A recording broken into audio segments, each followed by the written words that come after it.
Hello everyone, welcome back to Dear Study 2.0। स्वागत है दोस्तों आप लोगों का आपके अपने चैनल में। तो चलिए शुरू करते हैं आज की हमारी वीडियो। जैसा कि आप सभी लोग जानते हैं, हम लूसेंट का साइंस पोर्शन कवर कर रहे हैं। सेट 1 जो कि मैं आपको लोगों को दे चुका हूं, जिसमें 1 से लेके 24 तक के MCQ थे। और अब हम बात करेंगे 25 से लेके 51 तक के MCQ। तो चलिए शुरू करते हैं आज की हमारी वीडियो। आज का हमारा पहला क्वेश्चन है, निम्न में से कौन एक सदिश राशि नहीं है। तो दोस्त, जैसा कि मैंने आप लोगों को एक वीडियो डाला है जिसमें सदिश राशि और अदिश राशि उनको परिभाषा के साथ हमने अच्छे से समझा हुआ है। तो इस ऑप्शन के अनुसार हमारा आंसर है ऑप्शन नंबर डी, द्रव्यमान। द्रव्यमान एक सदिश राशि नहीं है। बाकी संवेग, वेग और कोणीय वेग ये तीनों की तीनों एक सदिश राशि है। द्रव्यमान अदिश राशि है। अगला क्वेश्चन है, अदिश राशि है ऊर्जा, बलागुण, संवेग या उपयुक्त सभी। तो ऊर्जा एक अदिश राशि है।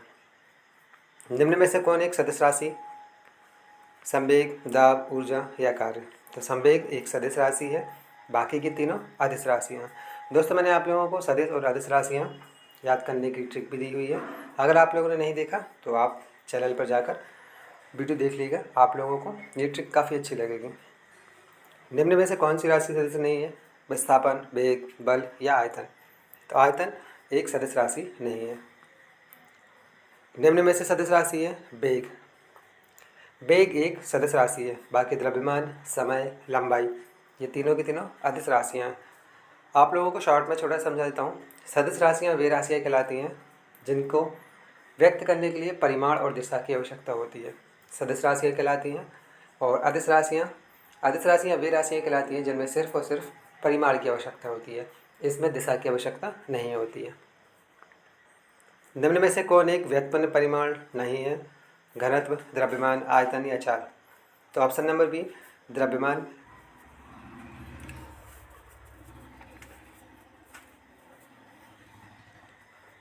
अगला क्वेश्चन है, त्वरण ज्ञात करने का सही सूत्र कौन सा है। तो त्वरण को इंग्लिश में एक्सेलरेशन कहा जाता है और इसे ज्ञात करने के लिए सही सूत्र है A = V - U/T।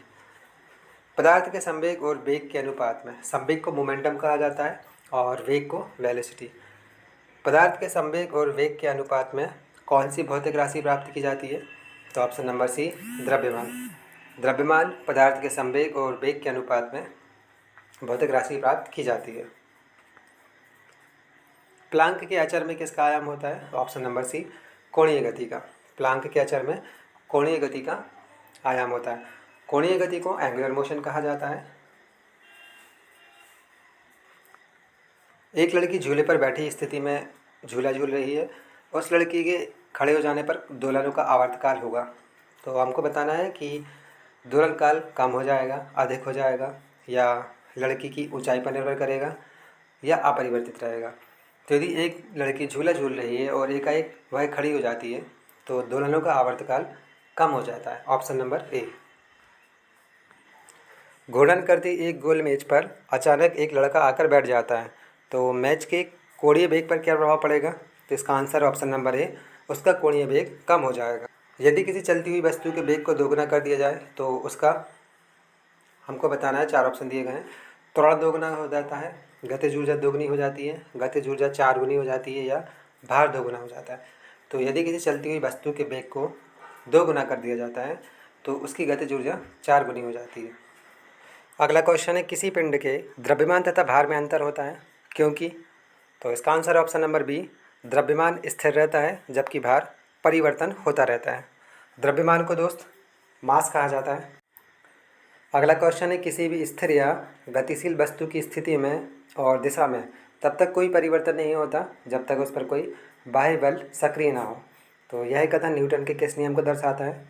Option number A, Newton के पहले नियम को। न्यूटन के पहले नियम के अनुसार यदि कोई वस्तु स्थिर अवस्था में है तो वह तब तक गतिशील नहीं होगी जब तक कि उस पर कोई बाहरी बल आरोपित ना किया जाए। तो इसका आंसर है ऑप्शन नंबर ए।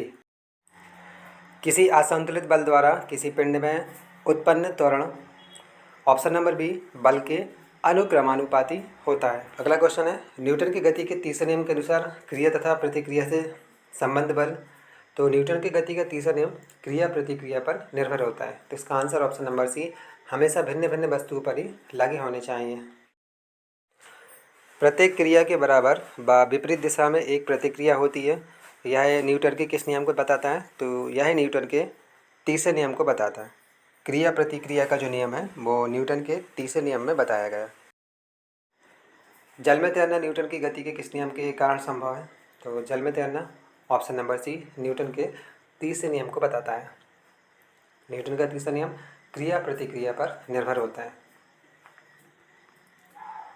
कोई पिंड तब तक विराम अवस्था में ही रहेगा जब तक कि उस पर कोई बाहरी बल न लगाया जाए।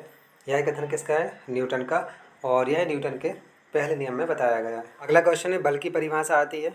तो बल की परिभाषा ऑप्शन नंबर ए न्यूटन के पहले नियम से आती है, और न्यूटन के पहले नियम को जड़त्व का नियम भी कहा जाता है। तो इसका आंसर है ऑप्शन नंबर ए।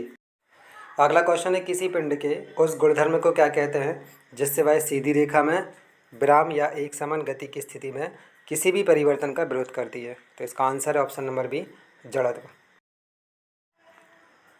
चलती हुई बस अचानक ब्रेक लगाती है तो उसमें बैठे हुए यात्री आगे की दिशा में गिरते हैं।